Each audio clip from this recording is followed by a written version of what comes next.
Hey guys, in this video I'll talk about my memories in Spain. It will be a two-part series and this part will be focusing on Madrid. And I will again get some help from AI to voice my dictation and for some visual support. And without further ado, I'm gonna leave the floor to voice of ChatGPT in 3, 2, 1. Much before going for my first Erasmus in the Netherlands, I had already planned two more Erasmus projects in a row. As my first Erasmus in the Netherlands was coming to an end, I began preparing for my second project, Erasmus plus traineeships. My Netherlands visa was already valid long enough to cover the summer period after classes, so I used the same visa to go to Spain and complete my university's internship requirement for graduation through the traineeships program in Barcelona. Besides, it was during the COVID period, so there weren't many Erasmus students around.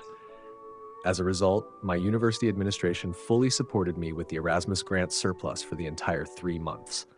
In the end, the whole COVID crisis somehow turned into an opportunity for me. Before going to Spain, I visited my hometown for a couple of days after Amsterdam and then took a plane from Istanbul to Madrid.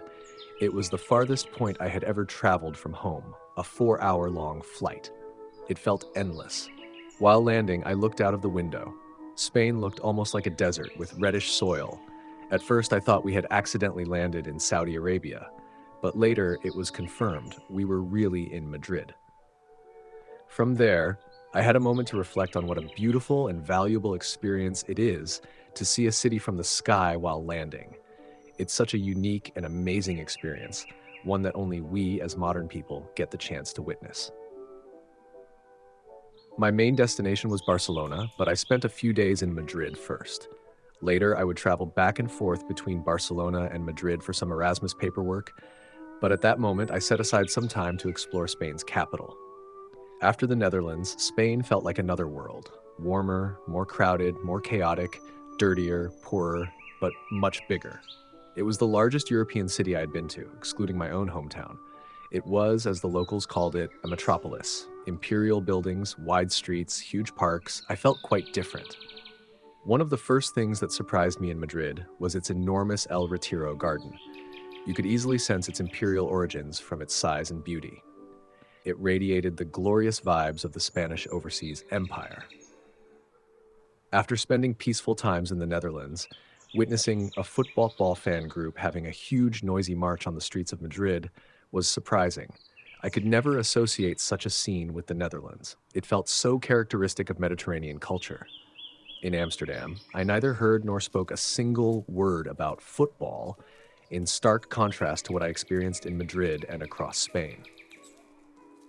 Throughout my travels, I developed a simple procedure to avoid trouble with the police. Interaction with authorities should follow this order. Rule 1, don't be noticeable.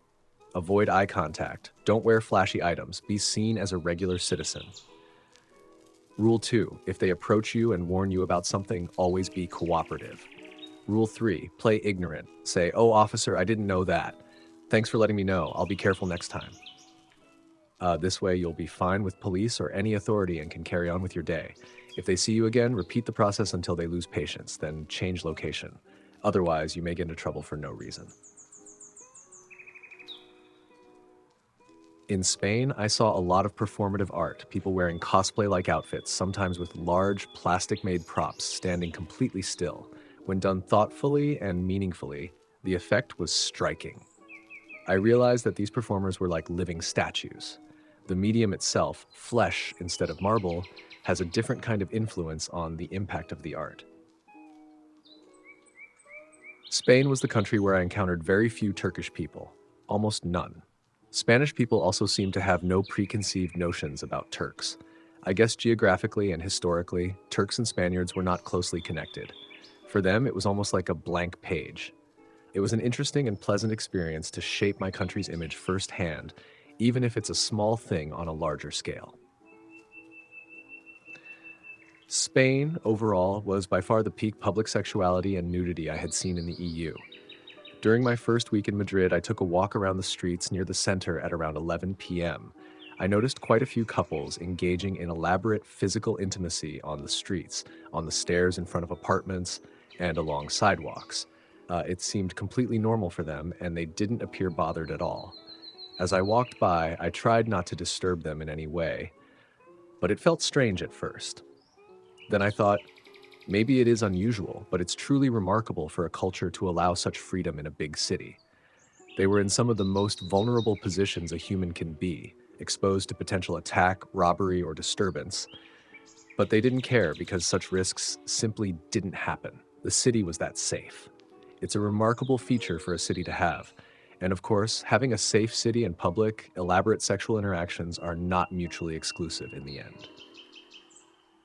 There were two police forces in Spain, national police and local police. The national police were practically like bandits, constantly threatening people, ignoring traffic rules, and keeping locals in line. They were highly visible in Madrid, but almost non-existent in Barcelona, where the streets were mostly managed by the local police.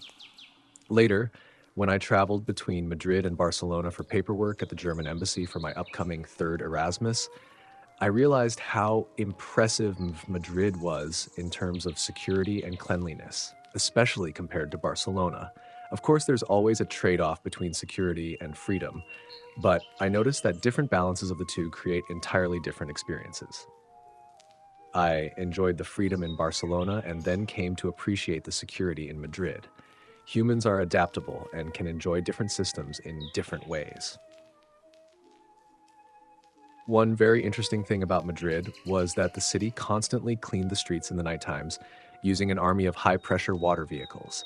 Because of this, the streets were always clean in Madrid, especially compared to Barcelona. The process of street washing also left a pleasantly fresh atmosphere once it was done. Another thing I noticed was that in Italy, Belgrade, and Spain, many people mentioned Turkish TV series when I said I was from Turkey. I thought that was a good thing. Those series truly do a great job of introducing the country and its culture to the world. However, I didn't notice the same interest in Western European countries. It seemed to be mostly the Mediterranean regions of the EU where Turkish series were popular. Walking through the streets of Madrid and later Barcelona, I saw many beggars, which made me reflect on the phenomenon itself. The very existence of beggars, I realized, is a product of human emotionality.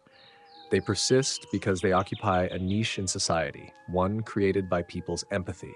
Yet society by nature tends toward balance. When the number of beggars increases, the necessity for rational and political decision-making begins to suppress the emotional impulse to give. Such decisions need not come from the state alone. Individuals make them too, by choosing not to give beyond what they can afford. In this way, the invisible hand naturally balances the economy of begging within the free market. Spain was the point when I slowly but surely began to feel the negative effects of over-traveling, or more accurately, long-term traveling. I felt rootless everywhere, disconnected from everyone. I didn't value the people I met, nor the ones I was expected to meet, because I knew I couldn't sustain any human relationship for more than 3 months. I could always find someone new whenever I needed or wanted, and that mentality started to consume me. It later peaked when I was in Germany. Oh, yeah, that was all I wanted to talk about my memories in Madrid. And the second part of Spain series will be more like focusing on my memories in Barcelona. And after this point, I'll put some photos that I captured in Madrid. So enjoy.